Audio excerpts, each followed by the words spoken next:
Alright guys, I'm back with another chapter in Genesis. We're in Genesis chapter 20 where the header reads, Abraham deceives Abimelech. I think that's how you pronounce it. But we'll get right into it. Abraham moved south to the Negev and lived for a while between Kadesh and Shur. And then he moved on to Gerar.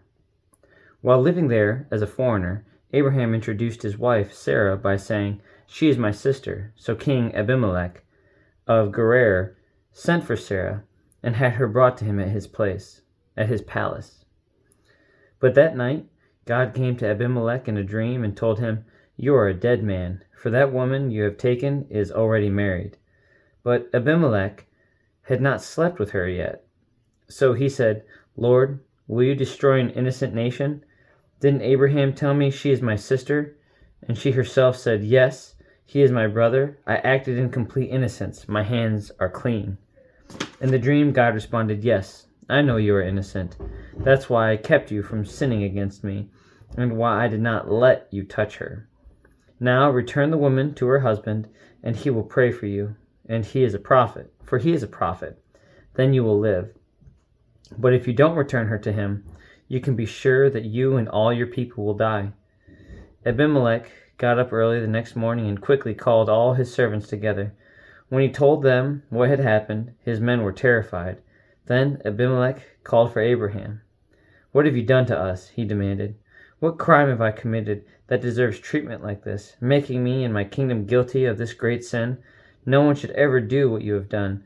Whatever possessed you to do such a thing?" Abraham replied, "I thought, this is a godless place. They will want my wife and will kill me to get her. And she really is my sister, for we both have the same father, but different mothers, and I married her. When God called me to leave my father's home and to travel from place to place, I told her, 'Do me a favor. Wherever we go, tell the people that I am your brother.' Then Abimelech took some of his sheep and goats, cattle, and male and female servants, and he presented them to Abraham. He also returned his wife, Sarah, to him. Then Abimelech said, 'Look over my land and choose any place where you would like to live.' And he said to Sarah, 'Look, I am giving your brother 1,000 pieces of silver in the presence of all these witnesses. This is to compensate you for any wrong I may have done to you. This will settle any claim against me, and your reputation is cleared.' Then Abraham prayed to God, and God healed Abimelech, his wife, and his female servants, so they could have children. For the Lord had caused all the women to be infertile because of what happened with Abraham's wife, Sarah."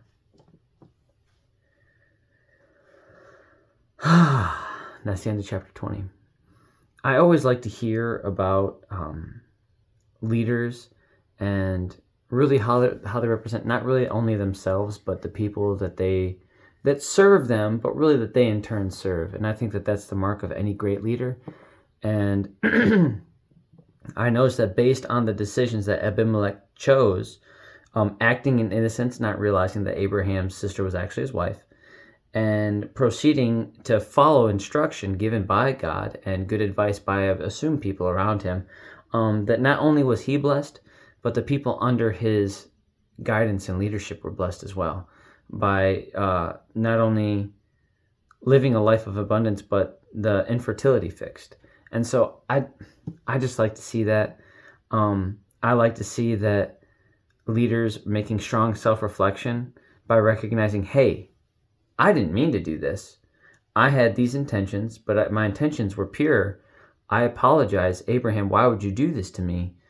Let's fix this. And not only that, but here's some blessings.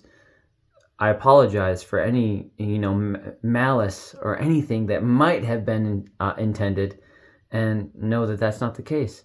And know that that humble approach, especially from a king, a leader, and it ends up fantastic. I like that. I like that a lot. And I think that that's a sign of a great leader, being able to have strong self-reflection and really having a humble approach in serving and loving the people that you have charge over. Big fan.